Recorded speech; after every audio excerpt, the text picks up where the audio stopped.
বড় লোকদের রং খেলা। হ্যাপি হোলি মম। হ্যাপি হোলি বেটা।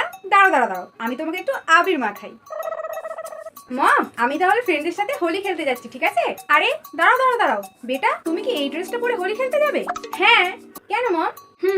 বেটা তুমি কি জানো না আজকের দিনে কিন্তু হোয়াইট কালার ড্রেস পরতে হয়, আর হোয়াইট কালার ড্রেস পরেই কিন্তু হোলি খেলতে হয়। তাহলেই তো সবাই বুঝবে আমরা কতটা মডার্ন। তাহলে তো আমি আমার সব থেকে দামি হোয়াইট ড্রেসটাই পরবো। যাও, টাটা বেটা। টাটা মম। আমাদের রং খেলা। উফ, কি মজা হচ্ছে আমার। আজকে তো হোলি, আর আজকের দিনেই সাদা ড্রেস পরে আমাকে তো পুরো সাদা পরীর মতো লাগছে। কি রে চোরকি, তুই এই সাদা জামাটা পরে রং খেলছিস? কেন মা, আজকে তো হোলি, আজকের দিনে তো সবাই সাদা জামা পরে রং খেলে। একদম মুখে মুখে তর্ক করবি না। ওনার বাবা যেন টাকার গাছ লাগিয়ে রেখেছে, উনি নাকি নতুন জামা পরে রং খেলবে। শোন, আগের বছর যেমন তোর বাবার ছেঁড়া গেঞ্জিটা পরে রং খেলেছিলিস, এই বছর সেইটা পরেই রং খেলবি, বুঝতে পেরেছিস? যা গিয়ে রং খেল, যা।